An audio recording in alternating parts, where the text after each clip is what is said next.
В республике началась приемная кампания в профессиональной образовательной организации региона. В этом году в Коми предусмотрено 4772 бюджетных места в техникумах, колледжах, а также в 4 вузах, которые реализуют программы среднего профессионального образования.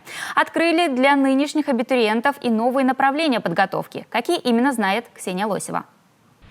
Приемная кампания в техникумах и колледжах Коми, впрочем, как и по всей России, стартовала 15 июня. В топе у абитуриентов уже традиционно медицинское, педагогическое, техническое направление и, что не может не радовать, информационные технологии. Бывшие школьники все более осознанно подходят к выбору своего дальнейшего профессионального пути. Да и в целом заранее готовятся к поступлению. Конкуренция – несколько человек на место. Ориентируемся мы исключительно на перечень топ-регион, который утверждает наше Министерство труда, занятости и социальной защиты Республики Коми. Это перечень профессий и специальностей направления подготовки, которые востребованы среди наших работодателей, которые как раз расположены в Республике Коми.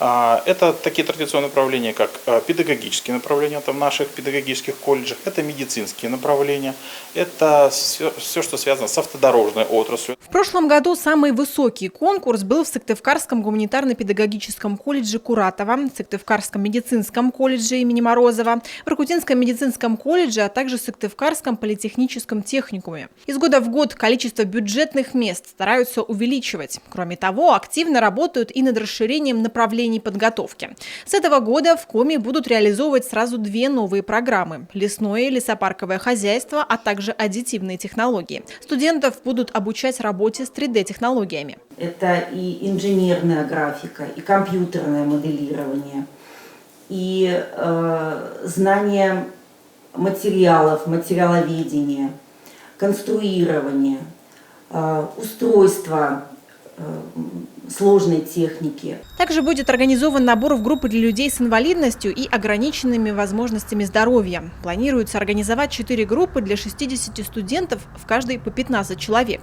Среди направлений – наладка аппаратного и программного обеспечения, документационное обеспечение управления и архивоведения, социальная работа и графический дизайн.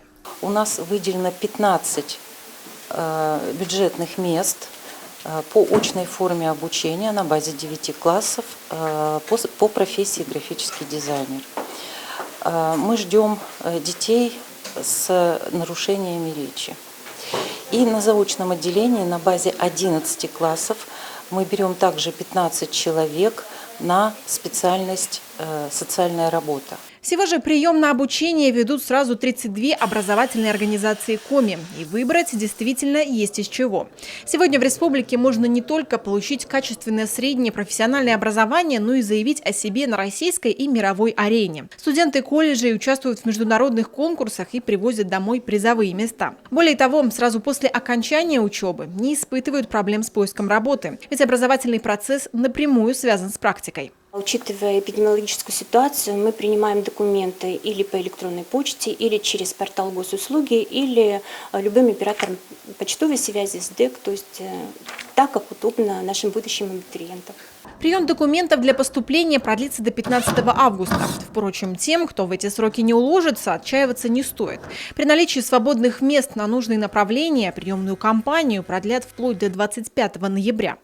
Ксения Лосева, Артем Соколов, телеканал Юрка.